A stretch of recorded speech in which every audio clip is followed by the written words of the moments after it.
It says live. We're We are live. good. Take two. Take two. Yes.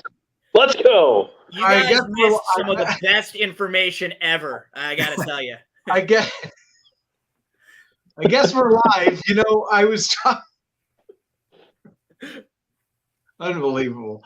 I was talking about the horse closing remarks. I had no idea that I was Nostradamus, and that was the end of it. So I was going to say use closing remarks. Go ahead, Ryan. You had another thought of somebody else in race Well, 5. I thought the 6 is a little bit interesting. You know, she's always been on the keener side, going longer, and she cuts back today. That's going to help quite a bit. And I'm a big fan of JJ. I think he moves this one up. She takes blinkers off. That ought to help her a little bit too. And heck, she's 20-1, so she's run against some really salty runners, and this doesn't appear to be quite as strong as field as some of those that she's chased in the past. Well, rank. All right, so Fast Jet Court at 20-1 is a must use. Well, let's go on to the race 13 at the Here Comes the Bride.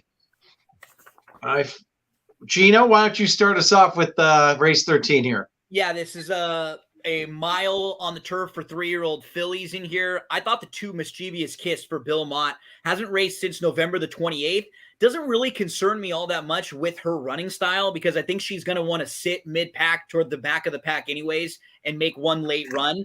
In her last start, she finished 3rd. She had a good beginning, but while she was sitting in like she had good positioning, they let one of the outside rivals cross over on her, and she had to settle 4th.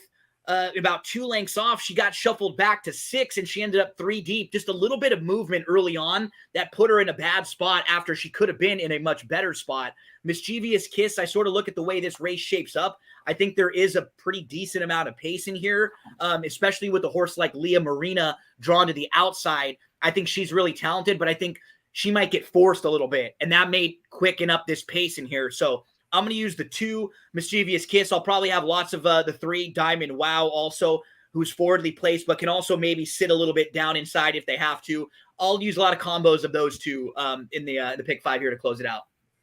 Okay, so Mischievous Kiss, a little bit of trouble last time, 6-1. Benny, what are your thoughts here in Gulfstream 13? I'm with Gino on the 2. She had a miserable trip last time. It's sneaky bad. It's wide.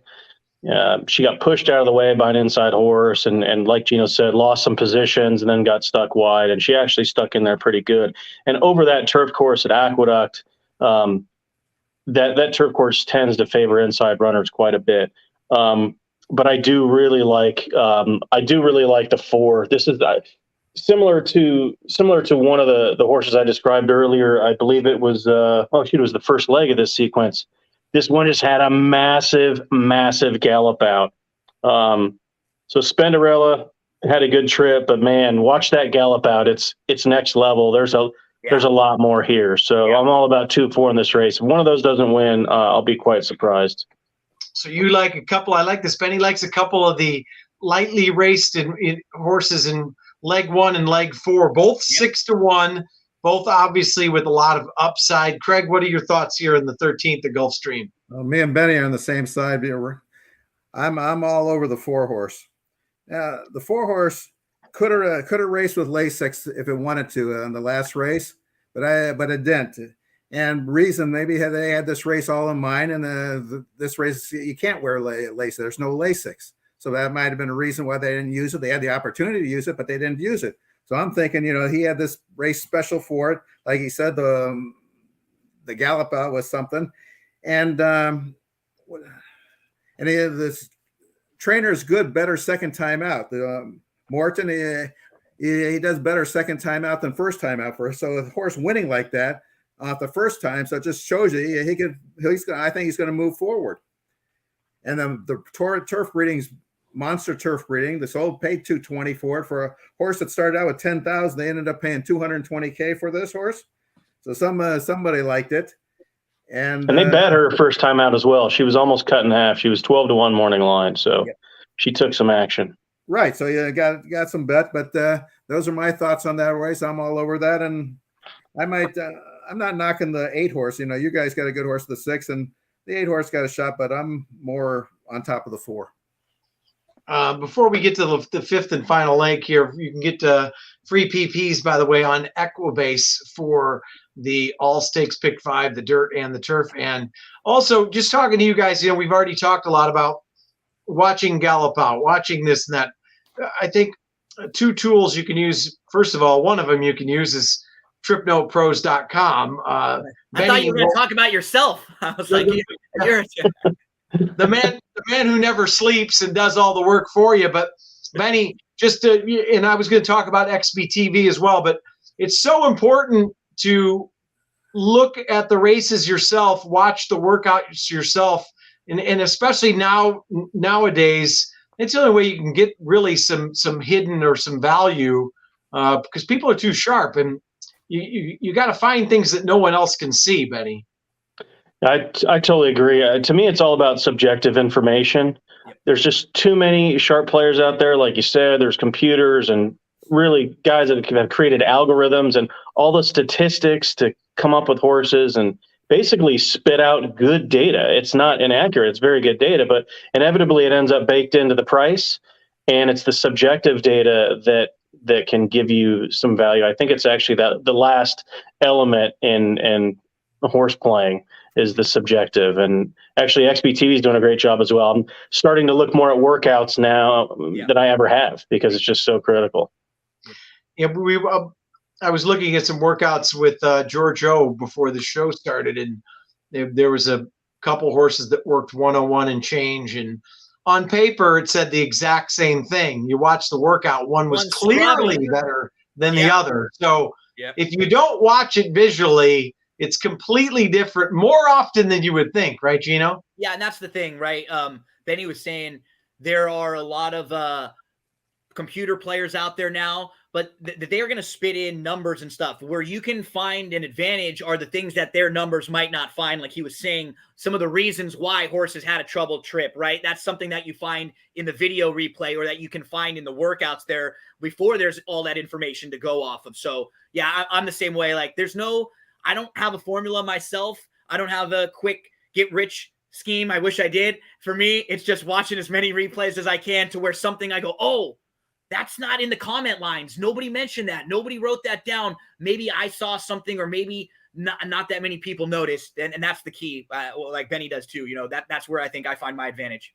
Yeah, I think a lot of us, or at least us and some other people, a lot of times we try to single a horse where everybody else might spread. Everybody can single the 3 to 5 shot, but if you can find a 6, 8, 10, 12 shot to single, that's the separator. That's where you're going to score. You might not win all the time. Just talking about it is already a good start, right? Having that process, even if you lose, like just knowing that I want to zig a little bit here when everyone's going to zag, you're going to be better in the long run when you do things like that. Right. And Craig, you've been at this a long time. The old saying, pace makes the race. I mean, do you still play? You still got to play out in your head. It doesn't always work that way, but who might be lone speed, who's going with who, what race came up last time, maybe somebody was against the pace advantage. All that plays into it, right, Craig? Right. You watch you profile. You're a profiler. I'm a horse racing profiler. As soon as the first thing I look at is the race, how I think it's going to interpret it, how this race is going to run. So the flow is going to go for a closer. There's a lone speed gun. There's only 2 front runners going now. So, a deep closer. I'm looking somewhere else, looking for the upside. And another thing, when you said about 3 to 5 shots, you single a 3 to 5 shot or even money. When you do the pick 4, pick 5 pools and pick 6 pools, when you see a even money shot or a 4 to 5 in the pick 6 pool, that's 1 to 5 shot. Because everybody's doing it. So if you're going to catch your overlay, those are the races that you want to, get like you say, if you pick someplace, because it's not really even money in the pick 4, pick 5, and pick 6 pool. That thing is buried down to 1 to 5. So you beat the 1 to 5 shot. Yeah, your ticket evaluates many times over. Yeah, very good point. So, all right, let's move on to the final leg, and that would be race 10 at Santa Anita, the Kilroy Mile. And, I'll play host for you because you like a horse in this race. I'll set it up for you. The 4 count again. I can remember last year you came on to That's What G Said podcast on March the 4th, 2021. You dished out Count Again, who came flying to finish third in this race at 16-1 and just missed. I could hear you screaming all the way, city's over for this one. So it does feel like on paper they're going to get a pretty good trip in here again today, right? Yeah, and ran third that day to hit the road and smooth like straight. And this horse, I think it's going to set up well for this horse again. Obviously, Phil D'Amato having another terrific meet. We've already talked about Pratt always gets him in the right spot. I think this horse has a big turn of foot. No, I'm not going to get a price on this horse. Where I'm not even going to get 7-2. I realize that, but I think this is the horse to beat. And you and I talked about on your podcast yesterday. I think Law Professor has some sneaky talent in there where when they took the blinkers off this horse, the horse ran very well and on the turf. The idea was to keep this horse on the turf. Then the horse ran well in the Mathis Mile and won. So they said, why not? Let's go back, and ran second in the San Pasquale on a day where speed was the king of all kings that day. And I think Law Professor moved into it too. He loomed up, sort of looking like he was going to put a real scare into Express Train and maybe blow by.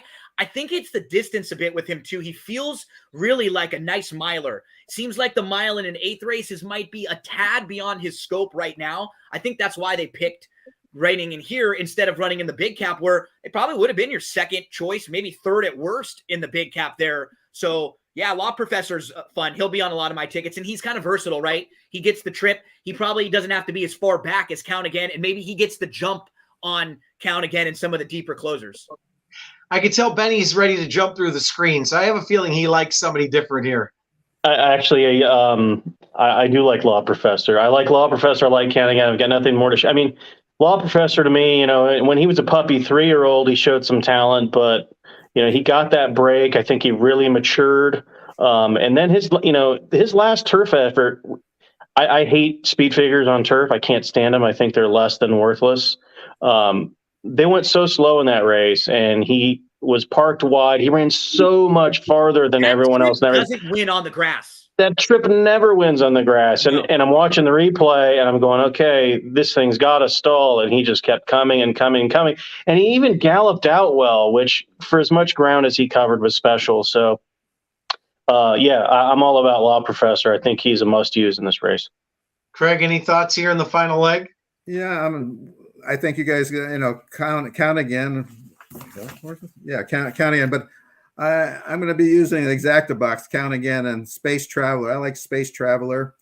I mean, J.P. Spencer, he went to Florida. What's that, 3,000 miles? Now he's going to go another 5,000 miles for this one race. So, I mean, he's got to have confidence in this horse. And he had trouble in that race. He was checked. I mean, he didn't have no easy trip. He went up the rail on it, and there was no head-on. I couldn't see the head-on. I don't know if Ryan got that or not, because I looked for a head-on, and at Gulfstream I couldn't get it.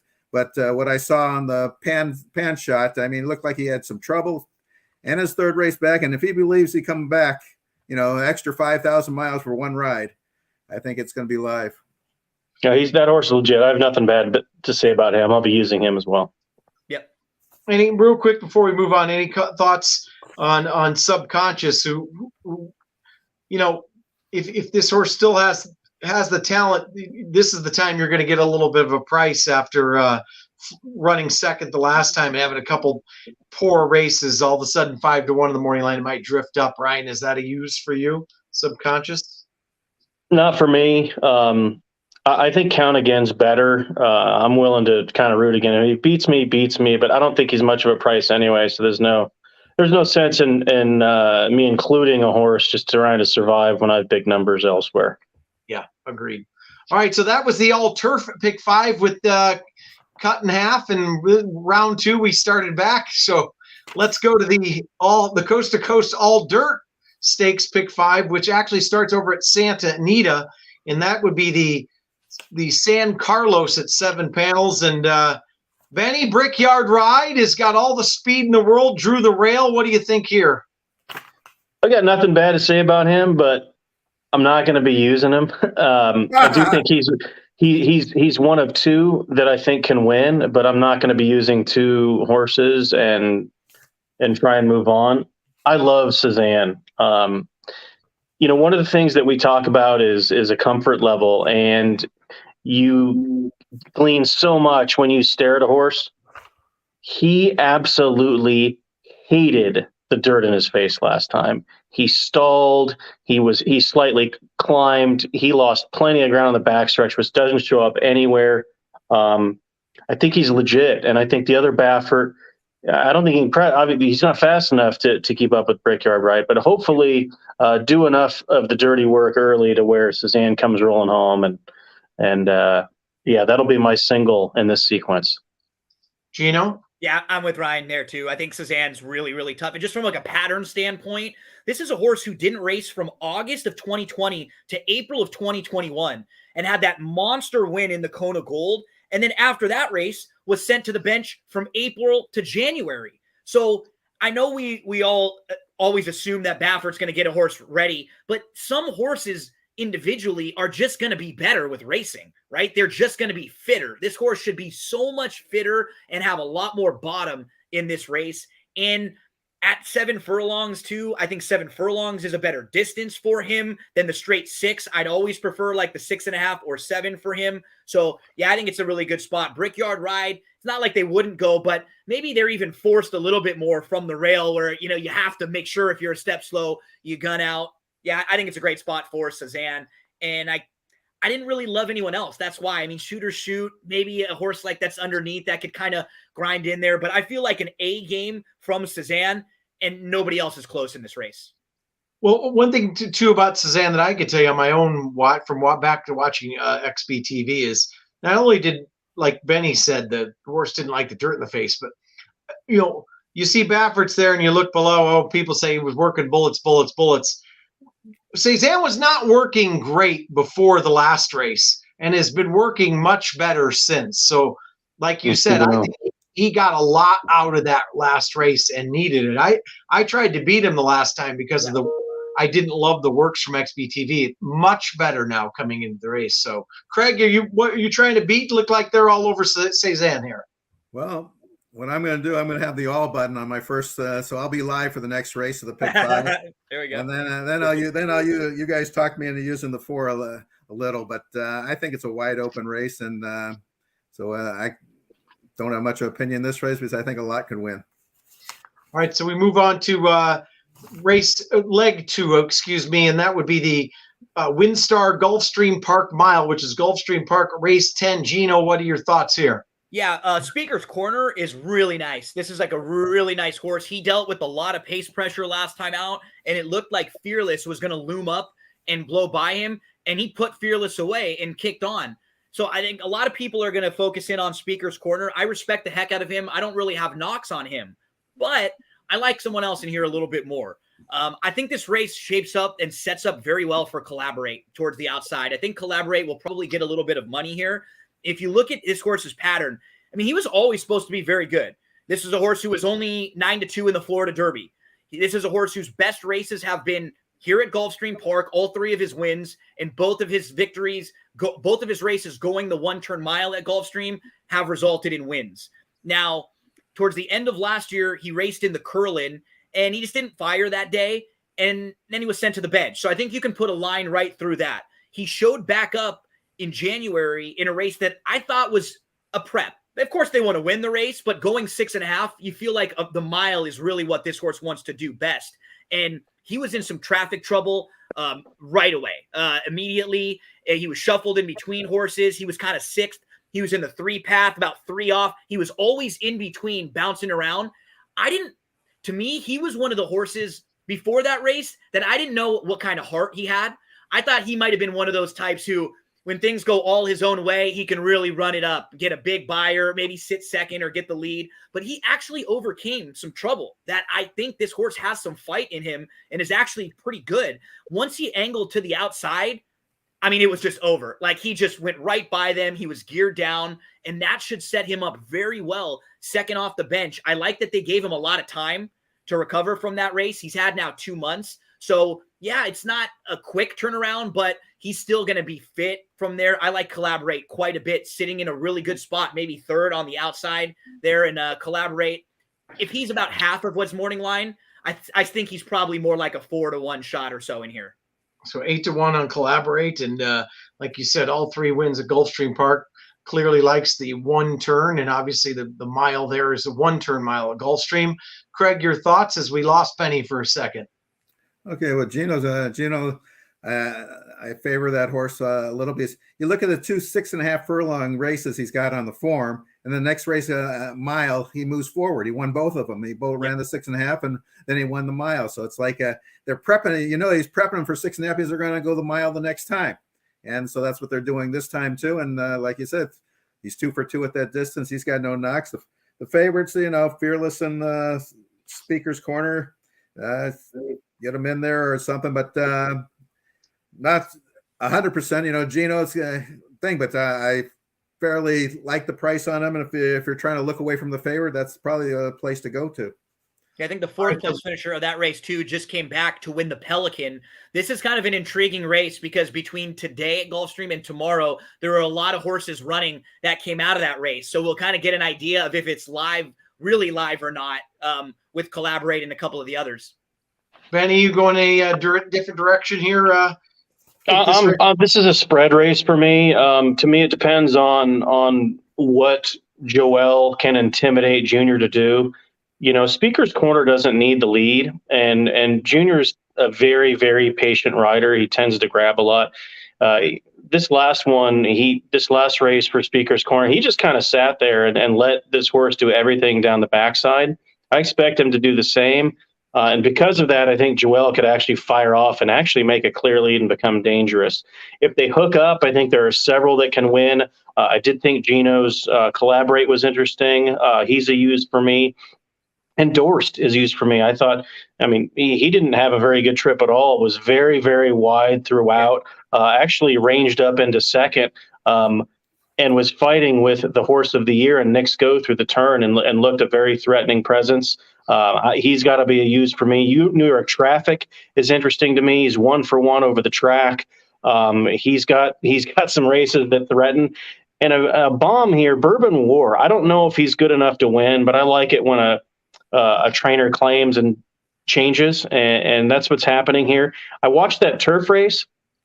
Terrible turf trip. Had no shot in that race and actually galloped out. Interesting. I do like being drawn inside at Gulfstream as well. So if he can suck up into a good trip, if things get weird, he might be just a massive, massive number, and I won't neglect him off of what could maybe buy me a home in Hawaii. So I'll be using him as well. Well, aloha means goodbye. So hopefully we'll be all heading to Hawaii with you after that one. So all right. So now that I talked about the whole field, yeah. You said you're going to hit the all button basically. So I think I've got 6 horses in this race. So you can do that because you're going to key in on Suzanne right before anyway. Yes, that's right. That's right. All right, we move on to the San Felipe. We're looking at the 3-year-olds, the West Coasters here, and Benny. Who's looking at you, buddy? Oh, who did I like in here? Oh, this is again the horse comfort deal, Doppelganger. Yeah. Didn't care for the track and was just getting warmed up when they hit the wire. This horse looked completely hopeless throughout, and just kind of snuck up in there and wasn't far from a winning effort, and then put in just a massive, massive gallop out. So I realize that the Mandela is very, very fast. He's going to have to be, because I'm certain that Doppelganger is primed for this race and is going to run a cracker. You hit it too. He just started to get going late. And it's funny. He finished 4th and he wasn't beaten a whole lot. He just missed 2nd. It's just one of those things where if he was 2nd in the running line, it makes it look a lot better, right? It makes it feel a lot better. But you see that 4th, it's like, oh, he didn't even hit the board, but he just missed 2nd and he was just getting into stride. I think he's really primed for this race too. Chappie, we were talking about it. You'd have to imagine the other Baffert in here is going to make sure to do their best to make Forbidden Kingdom work really, really hard early on up front. So Forbidden Kingdom might be really nice and might be really quick. He's sure going to have to earn it in here with some other Baffert speed, and he's going to have to deal with a little bit more distance. We don't really know how far he wants to go. I'm probably going to be keying in on Doppelganger in a couple spots. Craig, your thoughts here in the San Felipe? Well, I'm going for value in the San Felipe.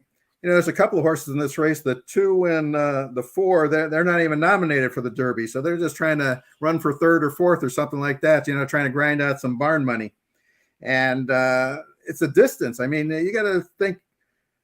I don't know if Forbidden. I mean, they're all doing. He's bred to go to the 5 horse. Your guy's horse is bred to go, but I think the 7 is definitely bred for the distance here. And that horse he ran against Messier, you heard about him last time, and Messier ran a 103 buyer. You look at what would a 103 buyer do in this race? I mean, he ran a 103 buyer last time, and if you watch the race too, Victor knew he had second. If he knew, he would have gone a little faster if the 3rd place course was coming to him, but he knew he got the place holds, let the horse go, and there's wait for another day.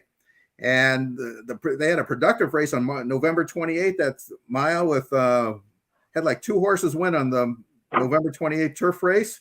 His first after he won his maidens. That was a very productive race. And so I'm thinking he didn't push him too hard, and the price will be by. And at the end, yeah, you can see Messier won, and Cabo Spirit ran 48 feet more than he did. You know how they put the lengths longer, and he ran 48 feet more than the winner Messier. So there's my value at 5 to 1. I'll take it. My top pick actually is the chalk Forbidden Kingdom. We'll see. Like you said, I'm sure that Armagnac is in there to push Forbidden Kingdom. I think Forbidden Kingdom obviously is very fast, but I think is very talented. And if we're going full disclosure here, I have to root for my horse Happy Jack, and because I put one of my 4th lifetime future bet I've ever made on Happy Jacks. If you go back and watch the debut, at about the half-mile pole, Happy Jack looked hopelessly beaten, had nothing left. Then all of a sudden on the turn, got into stride, won, galloped out way past the field. And so I got a giant price. I put a few bucks on Happy Jack. They wheeled him back very quickly. I'm hoping that was the excuse. Well, and it was probably to try to fill the race too. There was only 4 or 5 horses in that race, so you're looking, going, "Hey, we can maybe come back in this spot real quickly." And you're right; it was just put a line right through that race. Yeah, and here's the good and the bad. First of all, I guess the good maybe is they wheeled him back too soon. Also, that was speed favoring track galore that day, but he didn't run a lick. He didn't run an absolute step. I'm hoping they took the blinkers off. I'm hoping there's a hot pace and maybe he shows something here. He's going to be higher than the 8 to 1 morning line price, but I think there's something there. If not, I'm going to throw my ticket in the dumpster and move on. There we go. So we'll move on to Gulfstream Park, race 12, which is the Fountain Youth, as we're continuing with the 3-year-olds here. Gino, what are we looking here in the Fountain of Youth at Gulfstream? So it does look like we are going to have a couple scratches out of here. So the Mo Donegal is out, and also Giant Game looks like they might be scratched out of here too. Dale Romans has Howling Time. I think for both of them, it was more of a post position thing that they didn't want to run, and they could pick wherever they want now. There's a bunch of prep races coming up where they feel like they might get a better draw. So simplification, he did have legitimate trouble last time out. He'll probably be a little overbet off of that. He completely missed the break. He showed that he can pass some horses, which is nice. I don't know how good he is. That's sort of what worries me as we get into these deeper preps. I think he's very, very nice, but I don't know if he's really like a Kentucky Derby type horse. In here, the horse that's probably the most interesting to me, because I might have played Giant Game. He had a throat surgery, so wherever he shows back up, I think Giant Game's actually going to run a lot better than he did last time out. I think he had a displaced palate, so a total excuse for why he didn't fire. In Due Time seems pretty legit to me. Just watching what this horse has done over the last few, I like the progression from 5.5 to 6 to the 1-turn mile. I like the fact that he showed he can sit off a little bit if need be. So, he's probably on my tickets. I do think that Emanuel is the most likely really nice horse to come out of here that could crush this field if there's anyone. High Oak, I have a somewhat endorsement from. I thought pretty highly of this one last year. So those would be a few for me. But yeah, I was high on Giant Game. So this race definitely the complexion has changed for my handicapping. Benny? Emanuel's a slam dunk. Huh. Emanuel's like a the name. slam dunk. Yeah. I mean, this thing, it was a public workout. This guy was looking over both shoulders, between his legs, never took a deep breath, flicked his hands a couple of times. This horse exploded, opened up 5 lengths, and then he totally shut this horse down after the race. It was literally a total public workout. And like I said, I'm not a buyer speed figure guy. It's not my deal. Certainly not on turf. On dirt, they're a little bit more applicable, but to have a race that was run that slowly, which was a complete dawdle early, slow paces make for slow races, the speed figure actually holds up. I love Emanuel. I think he's a legit Derby contender. Saez is gold. They got nothing bad to say about him, and I don't think he's going to be 3-1. I think he's going to be 3-2. Wow. Stone cold lock there, Craig. He's singling Emanuel all over it. Money back special. What are you thinking here, Craig? Well, I think there's going to be a lot of speed in the race, but simplification, like Gino said, he broke bad and he showed he could close. So he's going to be my top horse. Not much to repeat on that. And the price horse, maybe, I don't know if he's a price horse. I don't know the morning, rattle and roll, because he'd be my closer in the race.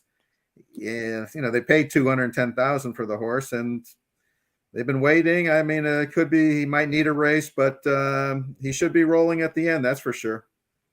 Good to see him back. He missed the Breeders' Cup last year with a quarter crack. There were like 3 horses in this race who all had little issues, so it was really good to see them getting back on trail, and hopefully we could see them at. I mentioned Giant Game, who had throat surgery, and then Howling Time. I think he was supposed to run in a race last month at Tampa. They had to scratch him, I think, with a little cough, nothing too crazy. So always nice to see some of these horses who had good success last year getting back on the trail.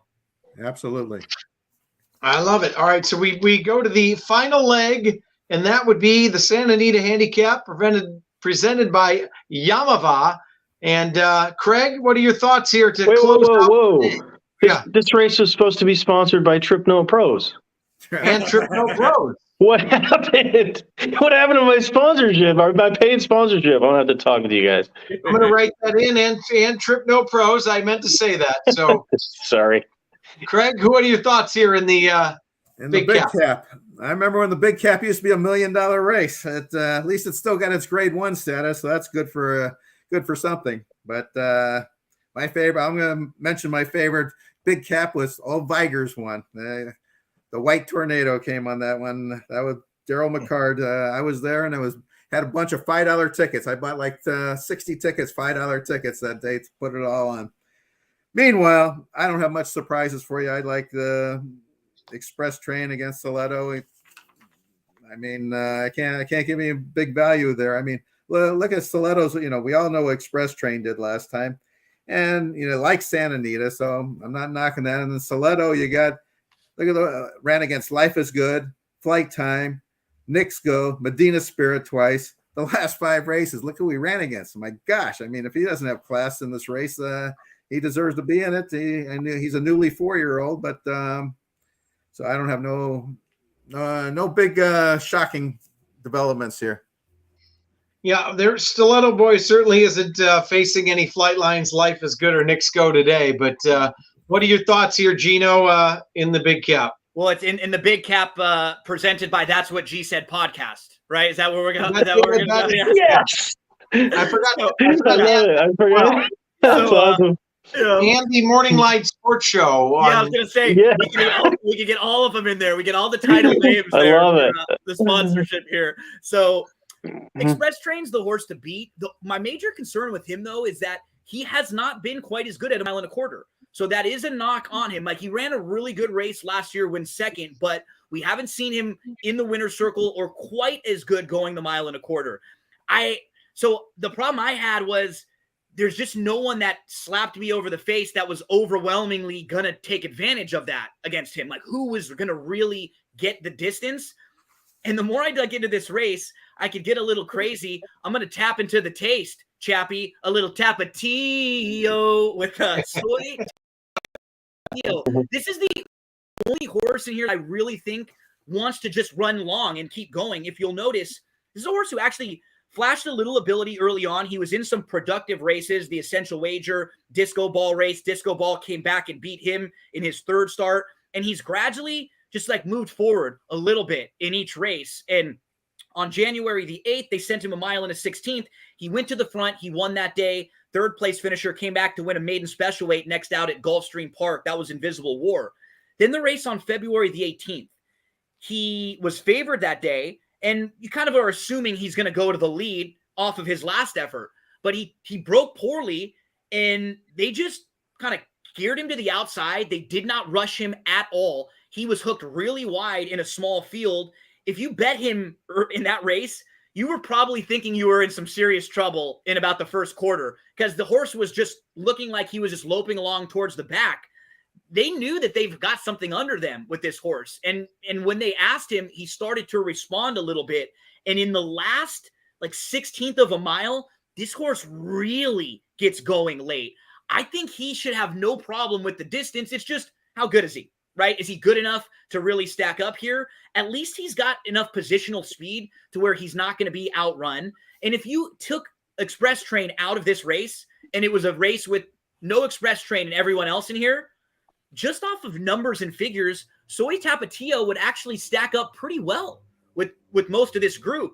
I think Stiletto Boy might be a little bit overbet because everybody sees those running lines. I don't know if we even really know how good he is, and maybe he wins this race. Maybe he is good and he just ran into some monsters, but I think he might be a little overvalued because of that. I'm going to use some Tapatio. I'm going to tap into the taste with Express Train. I'll probably use the two of them in a lot of exotics.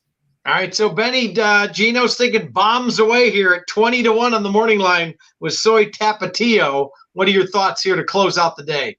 You know, I looked at him for long. He's such a bad gate horse. He's only broken well once, and that's when he went wire to wire. And he caught a flyer that day. He outbroke the field, and he sped away early. Victor Espinosa is very aggressive in these races. That's what he does. As a matter of fact, you know, Express Train didn't break well last time, and he gunned in between horses, split. He was hell-bent on making the top or pressing. He's going to do the same again. It's one of his more impressive efforts. I'm not really concerned about the distance with him. A couple of times he's run against speed-favoring tracks. Yeah. I do think that he can win. Although I will say this, he was aided, I thought, by a strong front-running bias last time. Yep. I have nothing bad to say about the 6 or the 8. A couple of weirdos here. YY Paul Y. That track at Aqueduct, I had a strong front-running, dominant inside, and I never list dominant biases. That was a dominant track. He had no shot that day and actually ran admirable in defeat. So he's going to be used for me. I know McCarthy trains pretty conservative at times. He shows up in the biggest race of the year. He's going to be a use. And Warrant is a little bit interesting for me as well. I think that was probably a prep last time. They dawdled on the lead. He had no shot. He was not ridden like they were trying either. I think he moves up, and the fact that he shows up on this day is important to note as well. So I think it's a 4-horse race. 2, 3, 6, and 8 is what I will be using. I suppose if you made me pick one, I would probably take Stiletto Boy. You know, I think, like you said, the 2 horses are going to get bet in here, I believe. Obviously, Stiletto Boy, just because of the running lines. And I think Warrant's going to get played just because of the connections with Brad Cox and Flavian Pratt. You know, you might not. There's a lot of things to like, right? Second start off the bench, second start against older. Like, if you feel like Benny was saying, you know, that looked like a prep. He ran into 2 of the better older horses in training right now. Either one of them in this spot, they'd be a really short price. Midnight Bourbon or Mandaloon. Gino and I talked about this yesterday afternoon. To me, this seems like an odd race, only I can't come up with who I like as a price in here. But it doesn't just look like Express Train. But anyways, we've gone through 10 races. Plenty of value tomorrow. You know, we've got both pick 5s. Of course, we've got the $3,500 Ultimate Betting Challenge. And also, remember, the free $5 million bet. If you pick all 15 winners for free, you get $5 million. Gino, you're gonna jump into a couple of those. I already made my pick last night. So So if I need I'm to make in. any adjustments tomorrow with scratches and stuff, but I wanted to make sure I didn't forget because it's totally free. Why not take a shot at it? I mean, maybe we've probably all had days where we've swept a card, right? You picked 8 or 9 in a row, and it's a little bit more difficult. But actually, in the stakes races, a lot of time we know these horses pretty well. So the form of the horses is actually a little bit more consistent. That doesn't mean that the best horses can't get beat, but you sort of have a good feel for them. We've got the Pick'em contest too for tomorrow, free, pick'em.santanita.com. I mean, I'm going to have tickets and action like all over the place. I'm going to have to I'm going to have like an assistant reminding me what I have action on tomorrow. With the And there's a free NHC contest as well at horseplayers.com. So got a free roll at getting an NHC seat. Yeah. And let's not forget Express Bet. They're guaranteed. They're not guaranteed. I think they said it wrong. When you say they seeded 25,000, some people are saying, well, they're just making sure there's going to be 25,000 in the pool. I guarantee. You should have said that's 25,000 added to the prize pool. I mean, that is so awesome when they do that. That's people. That's a fantastic thing when they do add. Not it's going to do me any good, but I don't think. But the fact that they added is going to get me in it anyways. Yeah, they pay out 100% of the entries today. I was unlucky. I tried to qualify in the last chance one. I was 0 for the first 4. I hit my last race, and that jumped me all the way up to 10th. And I needed to finish, I think, in the top 4 in order to qualify over. So I couldn't get the one, but we'll see. Tonight, I'm telling myself right now I'm not going to buy into that thing, but tomorrow I probably will end up doing it once it comes up. Well, yeah, you should have no problem. I mean, wait to sow Tipo in the 11th race, the last race of the day. You just got to save your money. But there it is, the trophy thing. And the Jeopardy guy. If that's the case afterwards. Yeah. Well, everybody, good luck tomorrow. Craig, thanks for coming on. Everybody check out Gino's podcast. He's been doing the work all week. And, of course, Trip No Pros, they've got it all for you. Lots of money to be had. Guys, thanks for coming on. Everybody, good luck tomorrow. We'll see you very soon. Thanks, guys.